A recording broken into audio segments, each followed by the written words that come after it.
Mister Umair اور Mrs عائشہ نے اپنے بچوں زارا اور ہادی کے ساتھ کیلگری کے ہلچل والے شہر میں منتقل ہوتے ہی ایک نئے ایڈونچر کا آغاز کیا۔ جب وہ اپنے نئے گھر کے قریب پہنچے تو جوش و خروش سے بھر گیا۔ ایک آرام دہ مضافاتی گھر جو برف سے ڈھکی گلیوں میں بسا ہوا تھا۔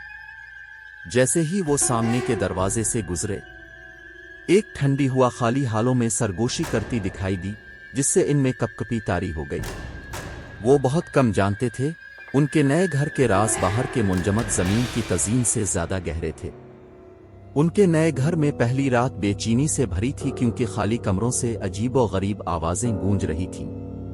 مسز عائشہ اپنے بیڈ روم کے دروازے پر کھرچنے کی آواز پر بیدار ہوئی۔ اس کا دل اس کے سینے میں دھڑک رہا تھا جب وہ لائٹ کے سوئچ کے لیے پہنچی تو وہاں کچھ بھی نہیں تھا، صرف رات کی خوفناک خاموشی اور باہر ہوا۔ اس نے واپس سونے کی کوشش کی، لیکن دیکھے جانے کا احساس رات تک جاری رہا۔ جیسے ہی موسم سرما نے کیلگری پر اپنی گرفت مضبوط کر لی، عمیر خاندان نے خود کو برف اور سائے کی دنیا میں کھینچا ہوا پایا۔ زارا اور ہدا باہر برف میں کھیل رہے تھے، ٹھنڈی ہوا میں ان کی ہنسی گونج رہی تھی، لیکن ان کی جوانی کا جوش بھی اس بے چینی کے احساس کو دور نہیں کر سکتا تھا جو گھر پر دھند کی طرح لٹکا ہوا تھا۔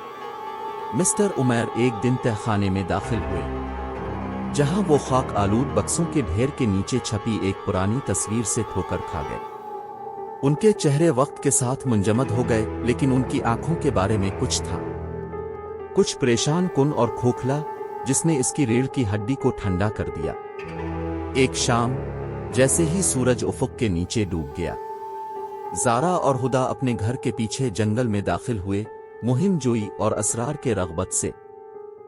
درخت خاموش پر نسلوں کی طرح سر پر ڈھل رہے تھے، ان کی شاخیں برفیلی ہوا میں ٹکرا رہی تھیں جب بچے اندھیرے میں گہرے دب رہے تھے۔ لیکن جیسے ہی وہ گھر سے آگے گھوم رہے تھے، انہیں احساس ہوا کہ وہ جنگل میں اکیلے نہیں ہیں۔ درختوں کے درمیان سائے رقص کرتے تھے، ان کی حرکتیں تیز اور دلکش ہوا کی سرگوشیوں کی طرح۔ گھبرا کر زارا اور ہادی موڑ کر بھاگے، ان کے قدموں کی بازگشت ان کے دل کی دھڑکنوں سے ڈوب گئی۔ ایک رات، شمالی روشنیوں کی چمکتی ہوئی نمائش نے کیلگری کے اوپر آسمان کو روشن کر دیا، جس نے شہر پر ایک دوسری دنیاوی چمک ڈال دی۔ مسٹر عمیر اور مسز عائشہ اپنے گھر کے پچھواڑے سے خوفزدہ ہو کر رات میں رنگوں کو گھومتے اور روحوں کی طرح رقص کرتے دیکھ رہے تھے۔ لیکن جیسے جیسے روشنیاں ختم ہوئیں اور اندھیرا ایک بار پھر چھٹ گیا، عمیر کے خاندان پر ایک بھاری کمبل کی طرح خوف کا احساس چھا گیا، کیونکہ ان سائے میں جو ان کی بصارت کے کنارے پر چھپے ہوئے تھے، انہوں نے کچھ ناگوار چیز کی جھلک دیکھی، ایک ایسی موجودگی جس نے سانس لی اور انتظار کیا۔ جیسے جیسے دن ہفتوں میں بدلتے گئے، عمیر کے خاندان نے اپنے نئے گھر کی تاریخ میں مزید گہرائی تک رسائی حاصل کی۔ ایک تاریک راز سے پردہ اٹھایا جو برف اور برف کی تہوں کے نیچے دب گیا تھا۔ بہت پہلے، یہ گھر ایک المناک حادثے کا شکار ہو چکا تھا۔ ایک خاندان جیسا کہ ان کا اپنا ہی ایک برفانی طوفان میں ہلاک ہو گیا تھا۔ ان کی روحیں ہمیشہ کے لیے منجمد زمین کی تزئین کو بھٹکنے کے لیے برباد ہو گئی تھی، لیکن اس نے بے چین روحوں کو آرام دینے اور ماضی کی گرفت سے ہمیشہ کے لیے آزاد ہونے کے عزم کو بھی روشن کیا۔ نئے علم سے آراستہ، عمیر کے خاندان نے رہائی کی رسم ادا کرنے، گھر کو اس کی شرارتی موجودگی سے پاک کرنے اور روحوں کو آزاد کرنے کے لیے ایک مقامی شمن کی مدد لی۔ ایک ساتھ وہ کمرے میں جمع ہوئے، جن کے ارد گرد چمکتی ہوئی موم بتیاں اور جلتی ہوئی بابا کی خوشبو تھی۔ جیسے ہی وہ تحفظ کے قدیم الفاظ کا نعرہ لگا رہے تھے، ہوا توقع کے ساتھ موٹی ہوتی گئی اور گھر ایک تاریک توانائی سے گونجتا دکھائی دیا۔ لیکن جیسے ہی وہ رسم کے عروج پر پہنچے، ایک چھیدنے والی چیخ نے اس نازک امن کو تباہ کر دیا جس کی وہ امید کر رہے تھے۔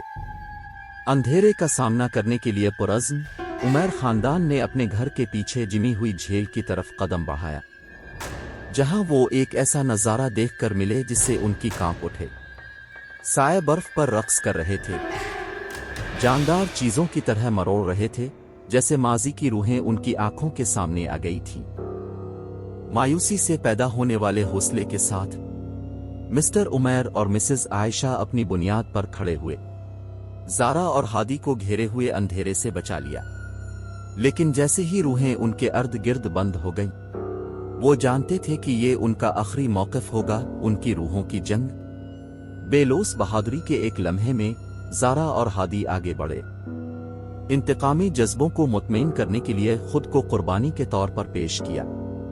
مسٹر عمیر اور مسز عائشہ کے چہروں سے آنسو بہہ رہے تھے جب انہوں نے اپنے بچوں سے دوبارہ غور کرنے کی التجا کی، لیکن بہن بھائی یہ جانتے ہوئے پرعزم رہے کہ ان کی قربانی ہی اپنے خاندان کو بچانے کا واحد راستہ ہے۔ بھاری دل کے ساتھ عمیر کے خاندان نے دیکھا کہ روحیں زارا اور ہادی کو ایک آسمانی گلے میں لپیٹ رہی ہیں۔ ان کی شکلیں اندھیرے میں ڈھلتی جا رہی ہیں، یہاں تک کہ وہ دور کی یادوں کے سوا کچھ نہیں تھیں۔ جیسے ہی افق پر صبح ہوئی، عمیر کا خاندان جمی ہوئی جھیل سے نکلا۔ ان کے دل غم سے بھرے ہوئے تھے، لیکن ان کی روحیں یہ جان کر ہلکی ہوئی کہ ان کے بچوں کو آخر کار سکون مل گیا۔